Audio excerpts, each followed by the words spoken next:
Okay, I'm testing 1, 2.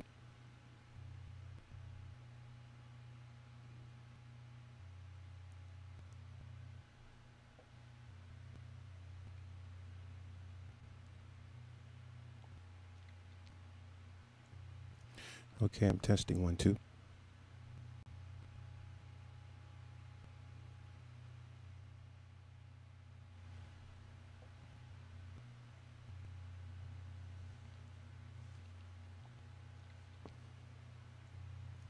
Okay, I'm testing 1, 2.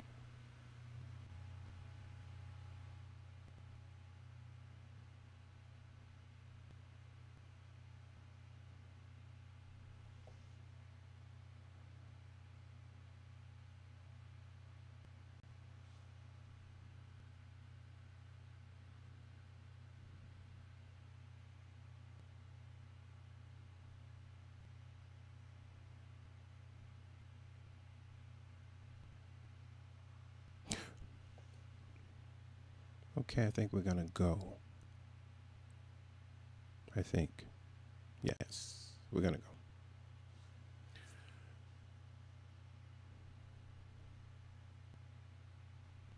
We're gonna go. Okay, I want to welcome everyone to the 19 Report. This is Brother Johnny of the 19 Report, Manning, South Carolina. I've been having some issues with sound when I'm broadcasting live on live stream on YouTube. I've been having some issues with the sound being low, so I'm trying out to see if I can get the sound to go up a little higher today. And if by chance there is an echo in it, then I'll delete this one. And what I'll do is I'll upload another version of this, but I'm going to try to go live with this. So I thank you for tuning in. We're going to talk today about who am I and who are you.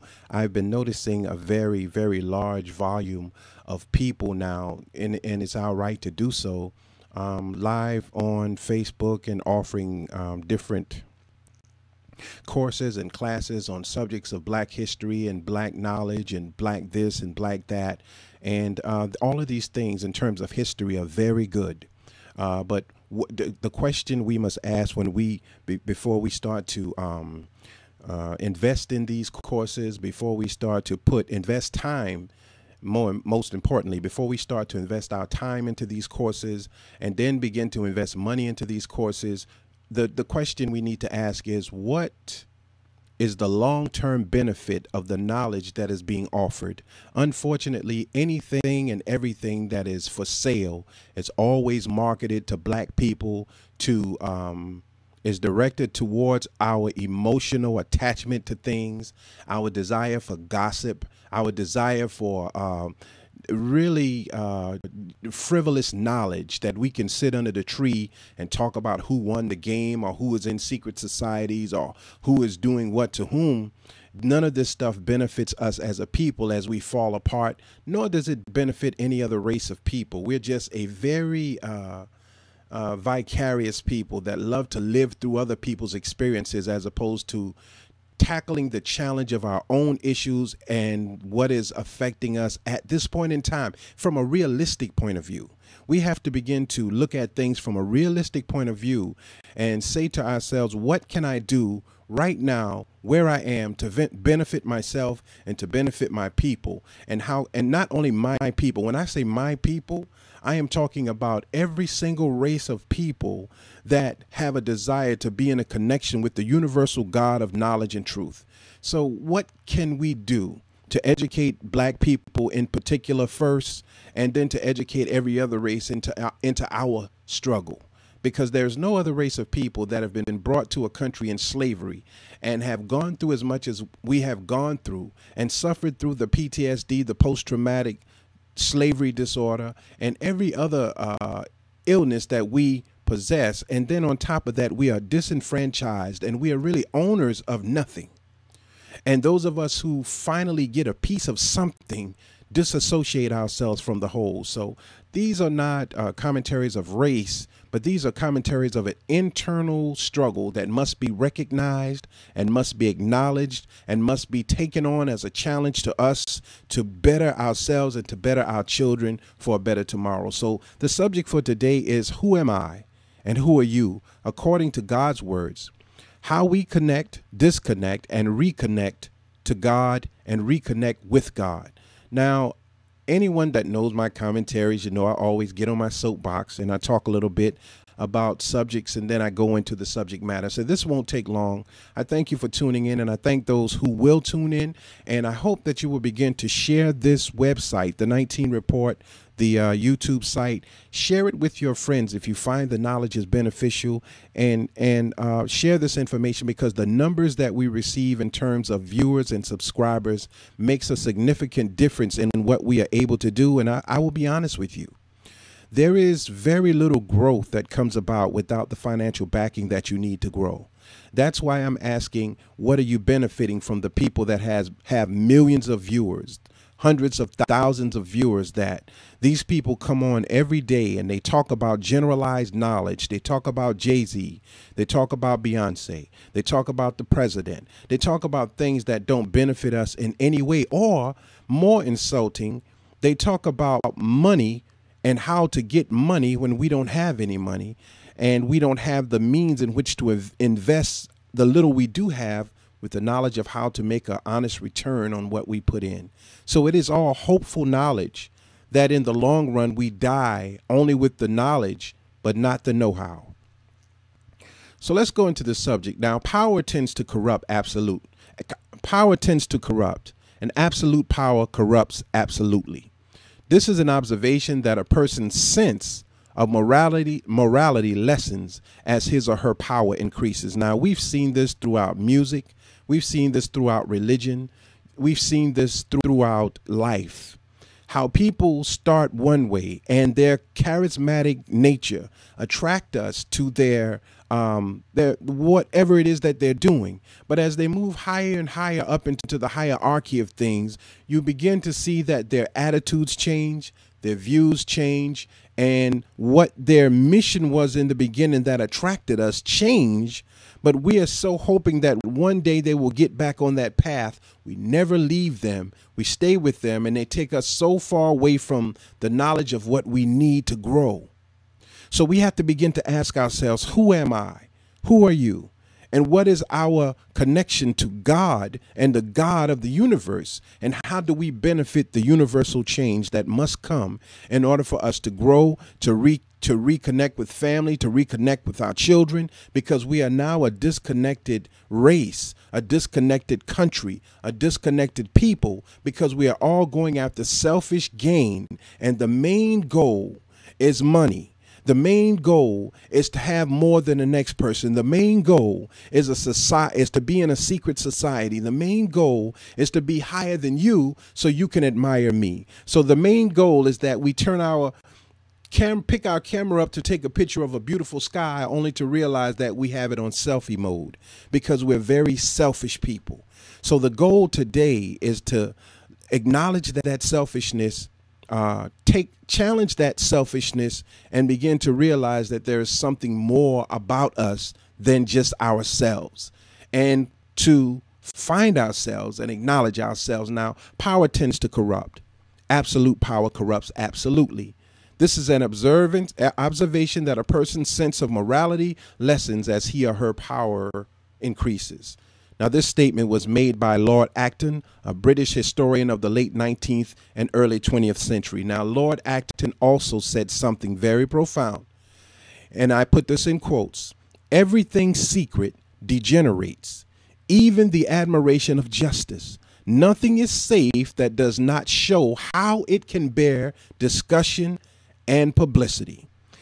When we talk about secret societies, when we talk about the hierarchy of society, when we talk about gangs, when we talk about churches, when we talk about mosques, when we talk about these secret groups that say, if you're not with us, you're not allowed to know what we know. If you're not with us, you won't reap the benefits of what God has in store for you. When we begin to take on that mindset, we're taking on the position and power of a God, and we will prevent each other from growth to prove that our way is the best way. So this company is looking for an electrician, and I'm a master electrician. But because I'm not a part of that church, that man will not tell this employee that, oh, Keith is a master electrician.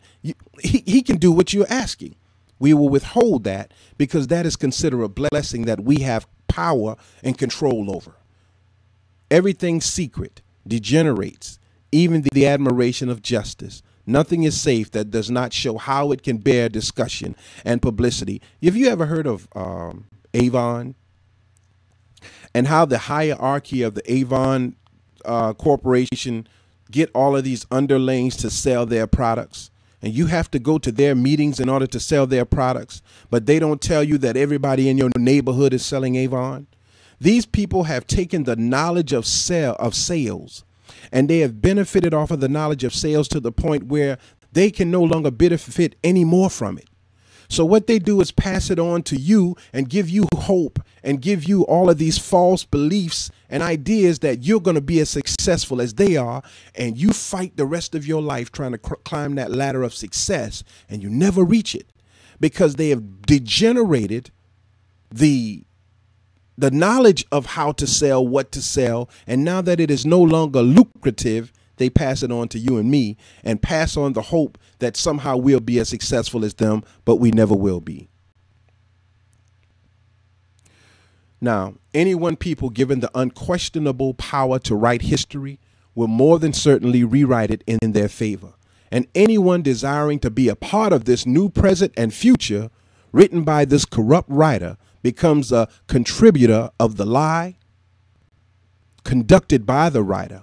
Without question, history as given to the people is a lie, and those who wrote it are liars, and those who perpetuate it are believers in the lie, and God disapproves of all of the above. We're going into the knowledge of God. We're going into the idea of something bigger than ourselves, because when you begin to ask yourself who you are, not what you do. I'm a doctor. I'm an engineer. I'm a pilot. That's what you do. Who are you? The average person can't answer that question because we don't know who we are. We are whoever someone stronger than us tells us we should be. Do you know how many people are going through life in a successful position, but they are very miserable because they took on a position based upon what someone told them they should be, the guidance counselor? You seem to be interested in engineering. You should be an engineer, but really you wanted to be a painter. You weren't interested in making a bunch of money. You were interested in contributing and being happy, but the guidance counselor guided you to something that made you unhappy. And you listened to their advice and you became what they said you should become, and now you're miserable.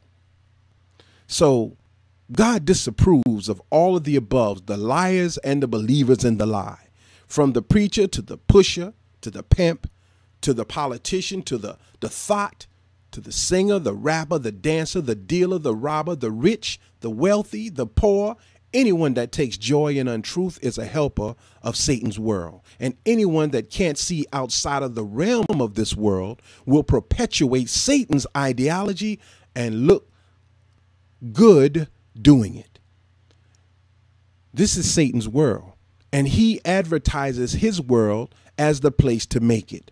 So we look very good in what we're doing. We look very happy in what we're doing, but most of us are very unhappy. And the scripture says in Timothy, 2 Timothy 3 of the King James Version of the Bible, this know also that in the last days perilous times shall come. For men shall be lovers of themselves, of their own selves, covetous, boasters, proud, blasphemers, disobedient to parents, unthankful, unholy, without natural affection, truce breakers, false accusers, incontinent, fierce, despisers of those that are good, despisers of those that are good, traitors, heady, high-minded, lovers of pleasure more than lovers of God, having a form of godliness, but denying the power thereof. Then it says, from such turn away. Now, do you know anyone like that? Do you know anyone, not to mention the person? If my computer cuts off, it's updating, so I would have to start over. I apologize for that. I don't know what it's going to do, but we're going to keep going on until it updates and see what happens. We're talking about who am I and who are you? And we just went through 2 Timothy chapter 3 down to verse 5. And God is saying, and the scripture is saying, turn away from those who possess the qualities that I just read. And it would be advisable that you read the whole thing for yourselves and stop taking people's word on face value. Now, what happens after everything you and I want out of life? We get it. And then realize that we're still unhappy. Now, we've chased after something else, trying to fulfill an emptiness that can never be filled by things. We live the rest of our lives living vicariously through others, not knowing that their life is a lie. So we see the person living on the hill. We don't know them, but we assume that because they're on the hill, they're happy. Every level of life has misery in it. But we want to get to another level of life thinking that the misery dissipates, but it doesn't dissipate. In fact, as Puff Daddy said, more money, more problems. Not that you should not want money. Not that you should not want the things that will help to make this life more comfortable on this side. Those are things that God wants us to have. But that we look at those things as if though they're going to fix every issue that we have. They fix about 99.9% of the issues, but there's still a 1% that we have to question ourselves in order to be at peace, even when we're going through hard times, even during periods of diversity, of confusion. We know that this is a part of life that we must go through, because this is a part of life that will prepare us for the next level of life. Who am I? Who are you? The God secret. Now, I talked to a preacher today, just today, who is a self-proclaimed prophet. And this is not downing preachers. This is people in general who think we know everything. I see visions all the time. I lost a set of keys that are very important to me. But the other night I saw in a dream that I found the keys, and I am adamant that I'm going to find the keys. But as of yet, I haven't found the keys. So I don't know if that is what God is telling me or that is what my mind is telling me. I have to let time progress in order to see if that is what's happening. So I talked to a self-proclaimed prophet today, and she was talking about someone that I know, but she doesn't know that I know. And she was lauding over this person's accomplishments. And this person has accomplished a lot. She spoke of this person as if though she knew how the person accomplished what they did. She didn't even know, but I knew.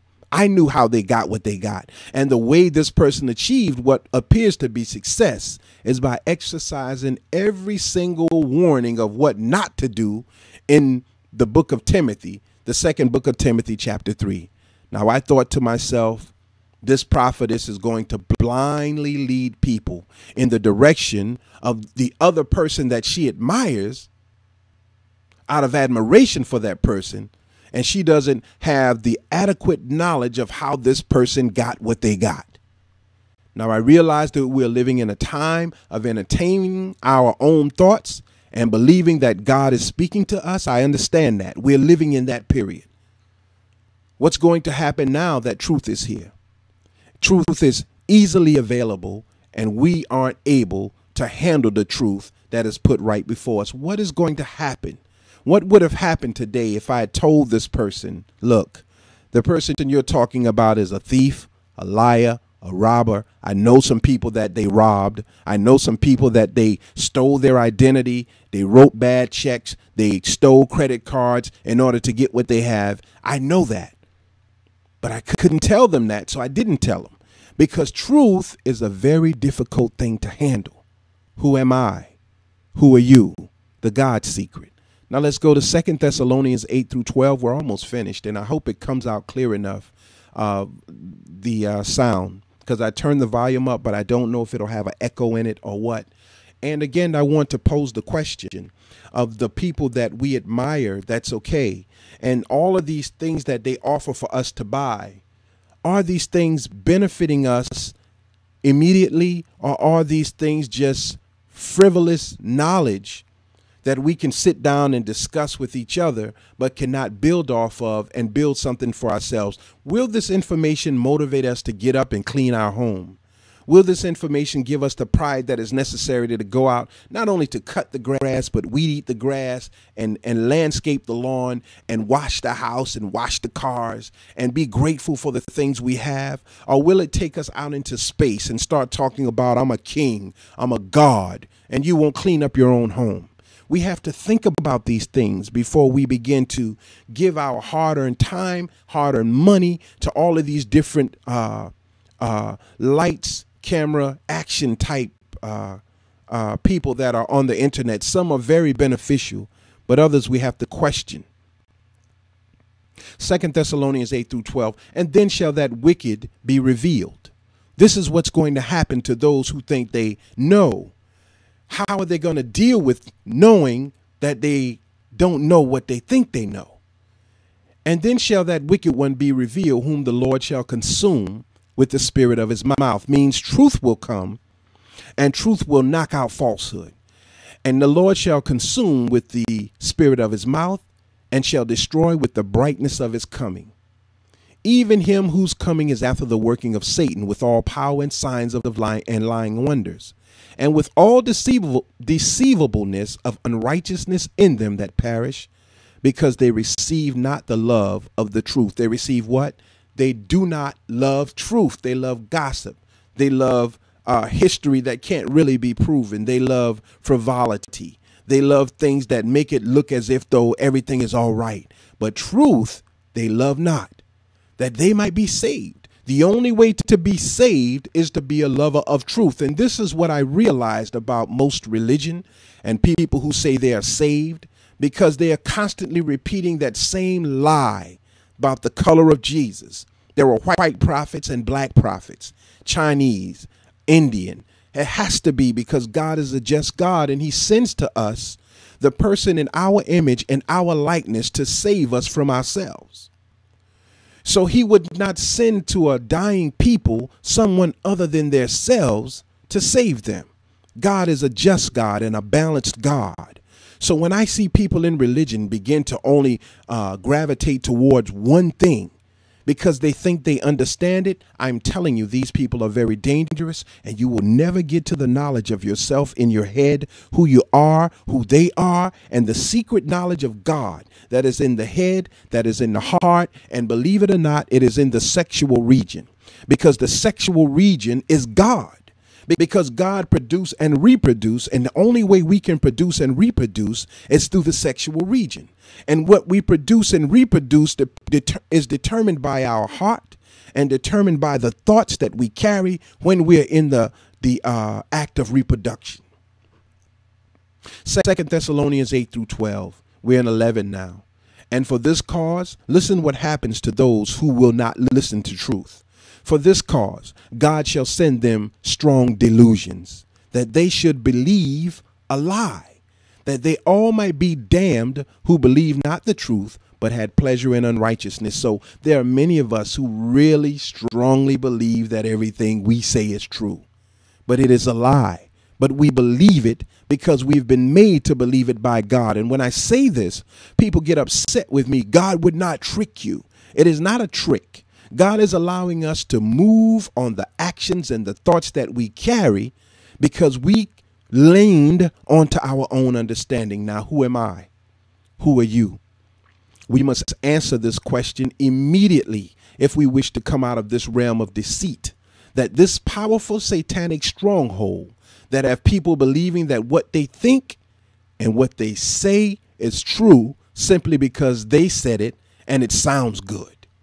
And they say these things until the day they die, and little, if any, of whatever they say comes to fruition. God is telling me that you're going to get a house, that you're going to get a car, it's going to be a big mansion, and you're going to get, and you don't even have a job. You don't even have a job that would be able to sustain the bills that this big mansion will require. So it's foolishness. But we live our whole lives passing on these little chain letters about money and wealth and riches and die miserable because we believe in our own thinking, and these people who call themselves prophets and messengers, who are only prophets of their own thinking because they believe the lie, because they have abandoned the truth. And God is truth. And if you don't believe in truth, then you don't believe in God. So if you are constantly spewing out these lies about what God is saying for others, I don't need you to interpret what God says for me. If God loves me as you say he does, why doesn't he come to me with exactly what I need? And why doesn't the message that you deliver touch me in the right way without you saying, oh, somebody, they better say amen in here? Think about these things. Think about what God knowledge is supposed to do for us as individuals, that we may come together as a collective and make God a reality.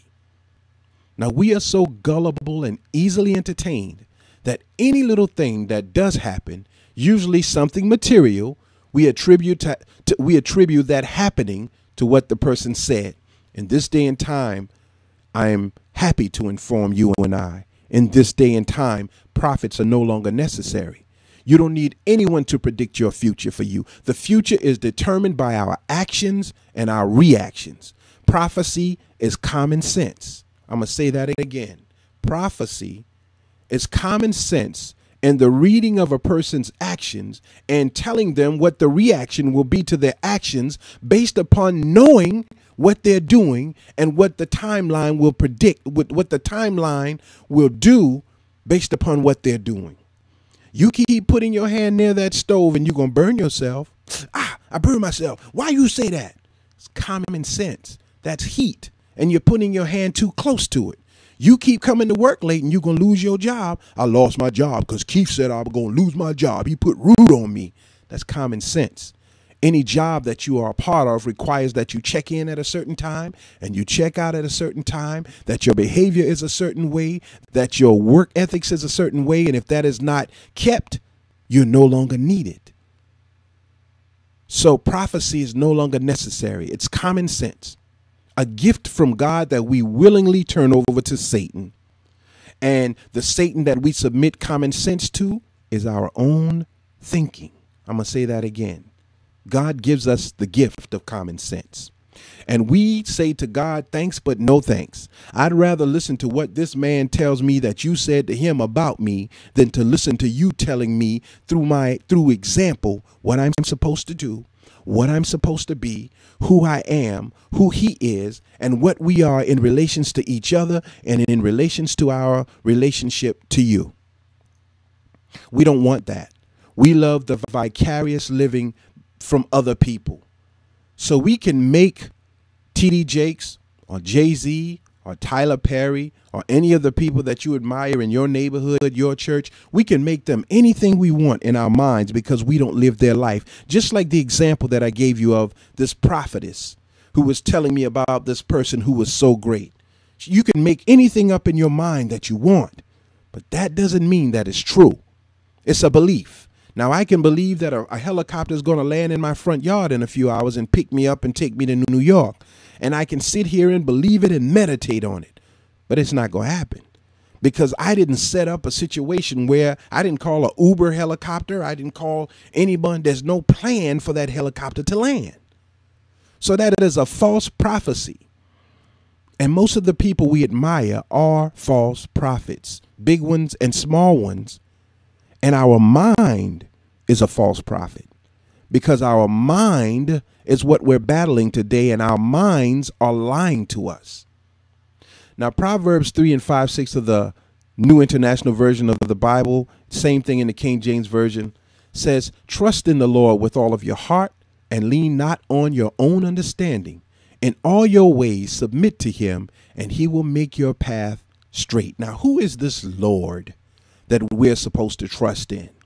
Is he the one that everyone tells us we should trust in? Or is this Lord a part of our internal self that tells us right from wrong? That if we pray for patience and perseverance in matters of the heart, we will get the solution. I like this lady. Should I sleep with her?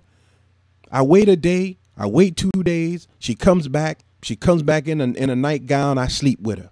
Turns out she was carrying a infectious disease, HIV, AIDS, I get sick, I blame it on God. But I didn't wait the time period that was necessary to receive the proper answer. Why? Because I leaned onto my own understanding. And this is where we are today. We're in a world where everyone thinks they're right. And even if they're wrong, how dare you tell me I'm wrong? We are all that way. And we are all in desperate need of a balance from God, whatever you call him.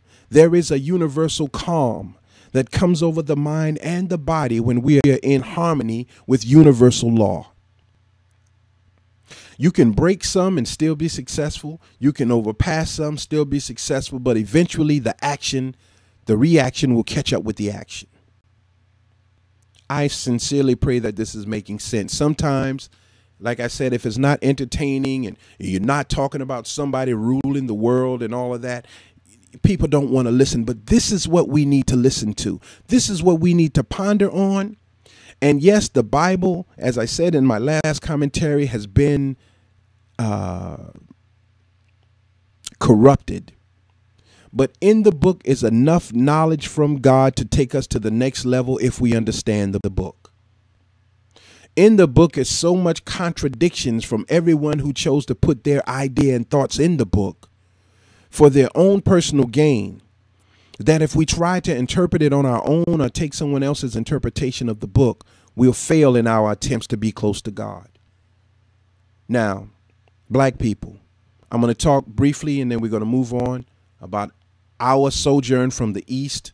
It was called Asia at one time, Africa, many different names, but the making of kings and queens who made their own rules and their own laws, and the consequences of those selfish acts are what got us in the position as black people that we're in. It all started in the mind. From anyone on the internet that teaches you about your history, kings and queens, there is always someone who says my way is the best way. And I'm going to make everyone do things my way or they will die. Study your history. Blacks killed blacks. Blacks slaughtered blacks. Blacks mutilated blacks. It's the same thing that's going on in this country. I'm a blood.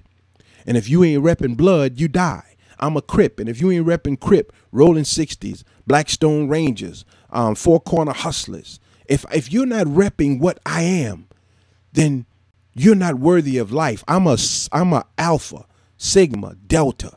And if you're not with us, I'm a Muslim, a Christian. I'm this, I'm that. And if you're not with us, then your life is not as important as ours, because we're going straight to heaven. In fact, our whole mission in life is to change the rules to make our way the best way. And that is how white people think. Everything has to be their way. And if it is not, they are savage enough to kill and terrorize to get their point across. But black folks are just as savage. Just as savage. So each generation from our magnificent history in Africa and Asia, East Asia, generation after generation said my way is the best way.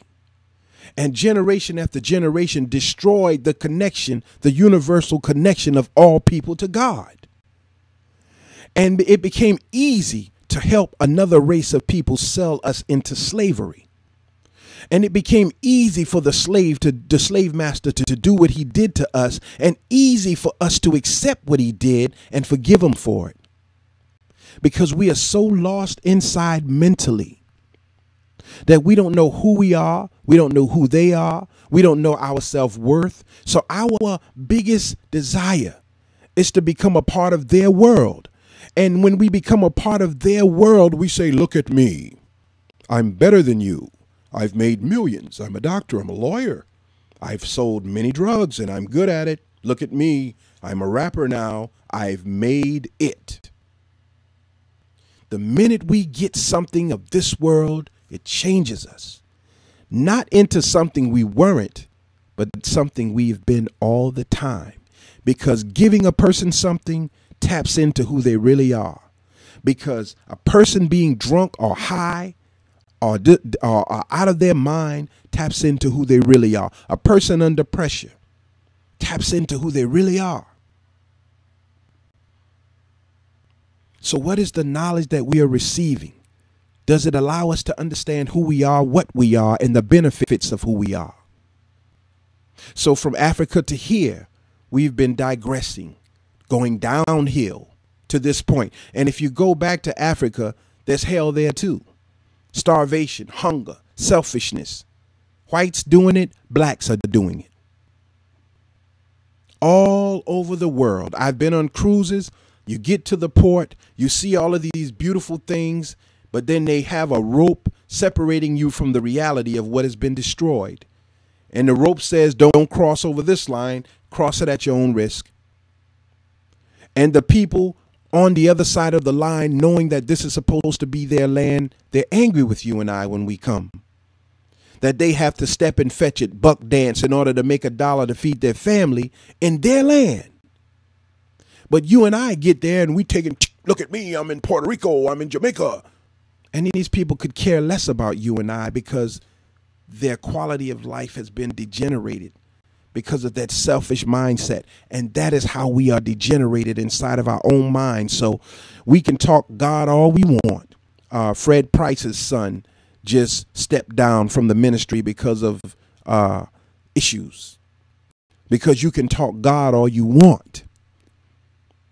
Minister Farrakhan's son, as powerful of a black leader as he is, and I love him dearly for his efforts and his work, cohabited with a Caucasian woman.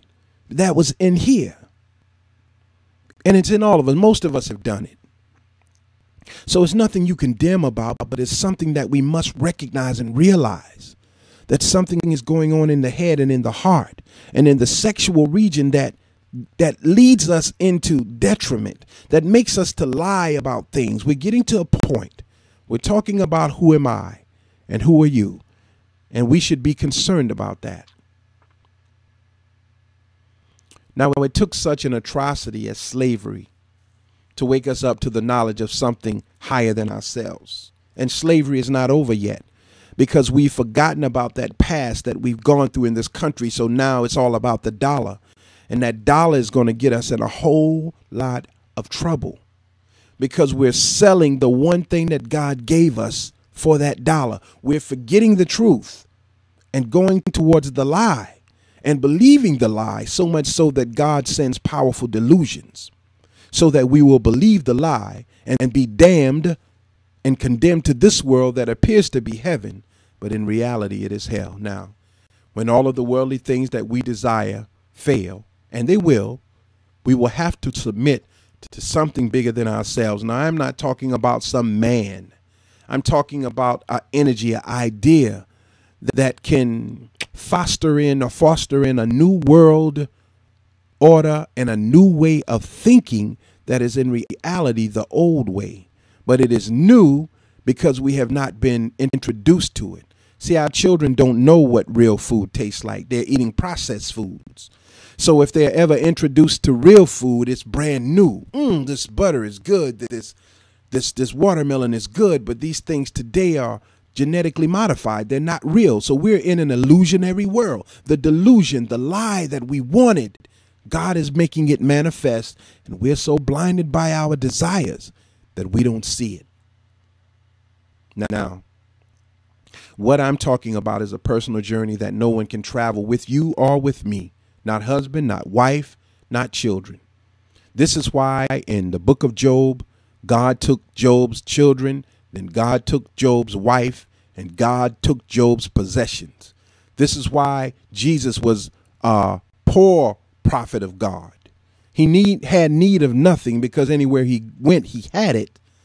But he was not one with wealth. In fact, he was fighting against the wealthy. Now, if we make it through our trials with proper understanding, then we will see many of the old faces and many new ones in the other side of this very same life, on this very same earth, in this very same world. The same faces in a new body and a new mind that is in this world, but not of this world. And the scripture screams and yells in the book of Revelations to come out of this world. but we refuse to do so because we give our energy to the lie. And in doing so, the mind is never at peace. So people are going insane. Mental illnesses are at an all-time high. Disease, death, self-medication, more medication, prescription drugs, anything to balance us out, because we are in a delusionary world that is confusing the very spirit of God in our minds, in our heart, and in our sexual regions now. If we make it through our trials with proper understanding, then we will see those same people and new faces on the other side. First, we have to ask God the question, sincerely, God, who am I? And wait on the answer as we travel through every single day experiencing trials that try us and bring us out of our own selves and allow us to see parts of ourselves that we weren't even aware of that existed within us. The trials of Job, Jesus on the Mount, all of the prophets and messengers had to be tried to bring out of them what was in them. All of the chosen have to be tried and be able to show ourselves approved.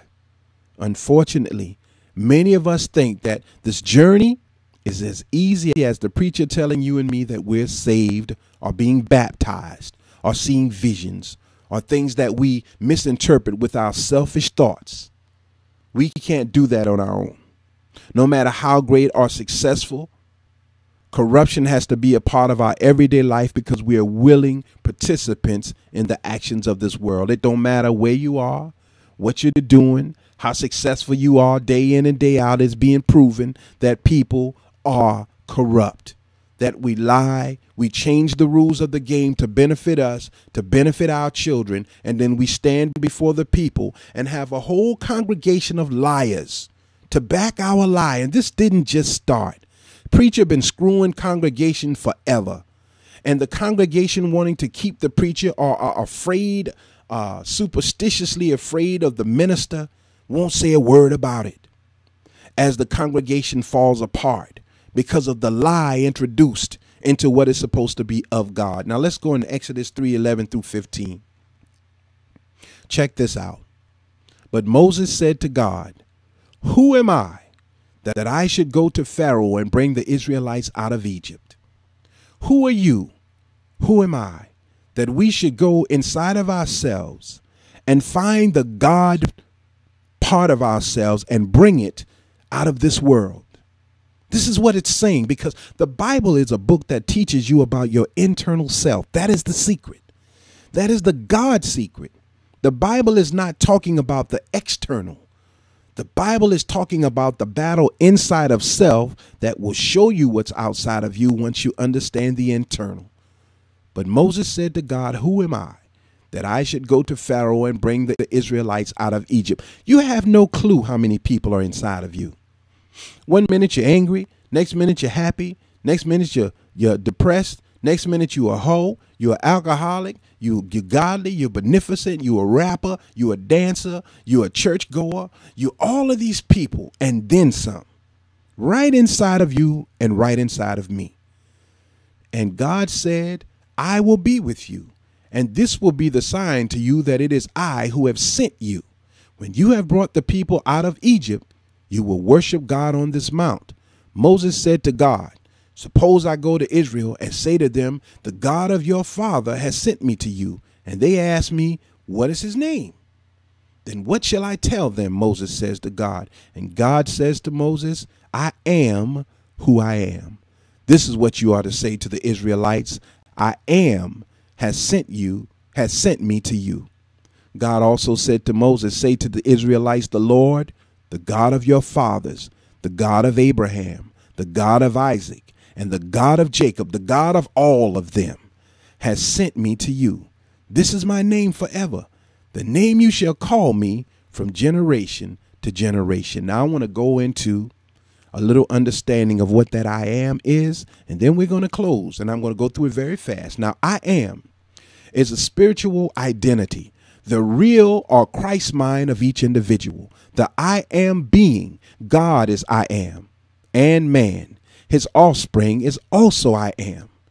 I am is the indwelling Lord of life, Lord of love, and Lord of wisdom, and all the ideas eternally in divine mind. So when God says I am, God is saying that you are I am when you are in tune with me. So if you go in my name and do what I tell you to do in the way that I said to do it, and knowing within yourselves that you are under the divine protection and divine law of I am, you will be successful in finding out not only who you are, but also who they are. The I am is the metaphysical name of the spiritual self, as distinguished from the human self. One is governed by spirit, the other by personal will. Christ and Jehovah are the spiritual names for the spiritual I am. Allah is I am. Jah is I am. I and I is I am. Buddha. Jesus called it the Father. I am is eternal, without beginning or end, the true spiritual man whom God made in his image and in his likeness. The I am has its being in heaven, and this heaven is not out in space. This heaven is right in the individual. Heaven is within you. You feel it sometimes. Some days you feel so in tune with yourself that you're totally at peace and you don't want it to go away.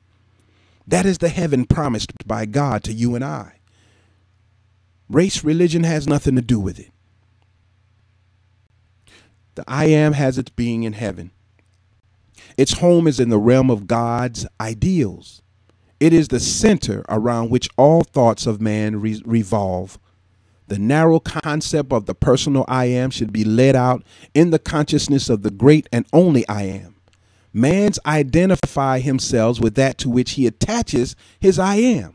So if you attach yourself to drugs and you say, I am a drug dealer, and you promote that, this is something Satan knows. This is why he promotes and perpetuates the idea of death and drugs and killing and money attached to that, jail and foolishness, killing, murder. And you and I grab that and we say, I am that. I am the ghetto. I am the streets. I am a nigger. And we fall for that. And white folks repetitively repeat to us, you nigger, you nigger, you nigger. And they believe you are a nigger, and they believe that they are better than niggers. This is all satanic, and it is all a system. And we are all caught up in that system because we don't know who we are. So whatever you and I attach our God nature to, it is what brings us in and what brings us down or what brings us up. And according to the way we understand. So whatever we attach it to, that's what we are. And whatever we identify ourselves with, we manifest that. So I am a doctor. I identify with that. You become a doctor, a lawyer. I identify with that. A truck driver, a biker, whatever you identify with, that is the power of what's inside of us. Hitch your I am to the star of Christ, and infinite joy will follow as night follows day. This is a promise from God. The struggle of truth. Hitch yourself and myself to that. I am identity. As the will of God, man represents I am identity. Individual consciousness is like an eddy in the ocean. Now, an eddy is the ocean flowing. And in the middle of that flow, there's a current going counterclockwise to the regular current. It is doing its own thing. And its own thing does not conflict with the ocean. Its own thing actually contributes to the success of what God intended for the ocean to do. So when someone is trying to pull you into who they are, they're dangerous because they never ask you who you are, what you like, what you do. So when I was in the nation, registered, working, they never asked me what I do. I am a broadcast media specialist, but I was never asked. I was just asked to do one thing, and that's what they wanted me to do. I am music. I am video. I am photo. I am art. I am, you name it. And each religion I became a part of never asked me what I was. They just told me what I was going to be. And I died in that religious belief, that religious system. I died.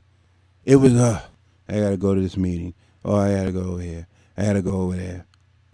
And I made a promise to myself and to God that if I ever got back into it, I wouldn't allow anyone to kill me. I'll kill them first. And I wouldn't allow them to kill any of these young people who are looking for God.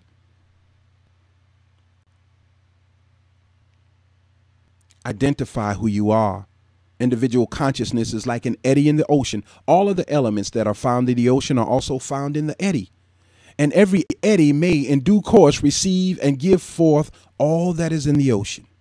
This is individual consciousness. Freedom to act without dictation of any kind.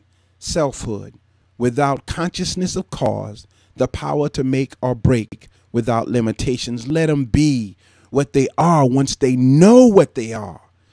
I like girls. I think I'm gay. Just because you like girls don't mean you're a lesbian. Don't mean you have to sleep with them or kiss them. You're just attracted to girls. I've always been attracted to older men that carry themselves well, but I'm not a homosexual. I'm happy. I've never been with a man and don't have a desire to be with one, but I'm attracted to men of power. And I like to learn from them, so I love to sit and talk to them. I'm attracted to older women. When they're honest, I love to sit and talk with them. That don't mean I want to sleep with them. Without consciousness of cause, the power to make or break without limitations, I am used adversely. Man seeking happiness through sense pleasure. This is a sin.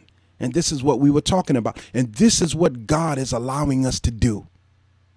Making us to believe the lie and sending us powerful delusions so that we will believe the lie, find pleasure in the lie. That's called sense pleasure. The senses. This is sin. We're missing the mark. And the wages are pain. The wages are sickness, poverty, and death. Think I am in harmony with God. Mine in health, wealth, and harmony will be yours. Now, I am telling you, don't turn your back on wealth. Don't turn your back on money and in the pursuit of happiness, the pursuit of the things that make you know that you are worth something that is necessary. But in the midst of all of that, always find who you are. Now, Jesus says, I am the light of the world in John 8:12. This refers to Christ as the expresser of truth and all that it engulfs. I am the light of the world. I am everything that God has made. I am that.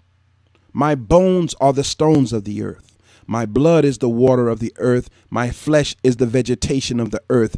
Every element on the element table is a part of me. Too much of it will kill me, but just enough will balance me. Now, ask yourself in closing, who am I? And remind yourself that you are nobody. Delete yourself and your selfish thoughts from your mind, thoughts and desires from the equation, so that God can use us for his purpose. Now, I want to close with this. I was on a cruise to Jamaica, and there were 5 or 6 Japanese businessmen on that cruise. I was in the gym working out, and I wanted to go into the sauna and then the steam room. But when I got to the sauna the first day, the Japanese men were in the sauna. And I went to open the door. I saw them. I got a little afraid, really. So I closed the door back and I left. The second day, I closed the door. I went into the steam room, not the sauna. I wanted to go into the sauna first. The second time I went to the gym, I went to the gym every day. The second day I went to the gym, one of the Japanese men was outside of the steam room when I left the gym and walked past. He nodded his head at me, and I nodded my head back, but I kept walking past the sauna to the steam room. The third day, I was walking past the same gentleman, and he stopped me. Now, he speaks Japanese, a very little English, a choppy. He speaks choppy English. I could barely understand what he's saying. And he said to me, stop me, bow. He did like this, like come inside, knowing that I wanted to go inside. I was suspect. Why? Well, y'all gonna chop me up when I go in there? I don't want to go in there. I went to go inside. And he opened the door, but he didn't close it. The other gentlemen were inside, and he said to me, "Who are you?" This is what he said to me. "Who are you?" I said to him, out of the blue, "I don't know who I am." I said, "I'm a slave of this country.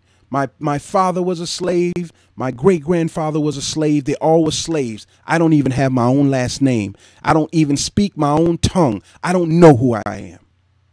And he said, told you, to the other Japanese men. And he said, come in. So I went inside, and he asked me, you know meditation? I said, no, but I did. You know meditation? I said, no. He said, sit down. I sit down. He said, you cross your leg, you stand, you sit. I sit. He says, close your eyes. Ask yourself, who am I? And tell yourself, I'm nobody. For the rest of the cruise, that's what I did. I asked myself when I exercise, who am I? And I thought about it. I know who I want to be, but who am I? I'm nobody. And as I thought that way, my mind cleared, and I left room open actually from my selfishness for God to come in. And I was walking on the top deck one night, all the way at the top. If you've ever been on a ship before, it's very windy up there. I was walking the track because I was opening up, in my mind. And I saw that gentleman. He was on the next tier below me, and he was playing this thing. And I looked down at him, and he looked up at me, and he bowed. I saluted him, and I kept on walking. Who are you? Meditate and ask yourself, does the information that I give my time to help me grow, or is it just frivolous information that does not benefit me?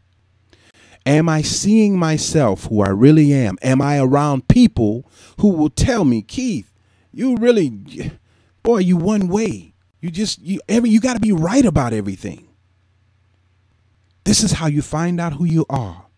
And this is the journey that we must take if we desire to be in the oneness with ourselves, in the oneness with God, to break free from this world and from the mental attachment to it and from all the confusion involved with it. We give Satan world power by giving it our energy. When God says in the book of Revelation, the angels say to come out of her, for she has become a habitation of devils, it is talking about the very mindset of the people. We're giving Satan energy, and this is why he knows he cannot die. And this is why in all of the movies that we see about church and Satan and exorcisms, Satan has more power in the church than God does. Because Satan has been given power over us. And those who have been given the responsibility of teaching the people the truth of God are actually perpetuating the lie of Satan by the way they teach scripture and attribute success and everything good to one race of people when God has always made things more than one way. It's not black. It's not just white. It's not just Mexican. It's not just Chinese. Allah says in the Quran, I made you into different tribes and different families so that you would know one another and not hate one another or do wrong by each other. I thank you for listening.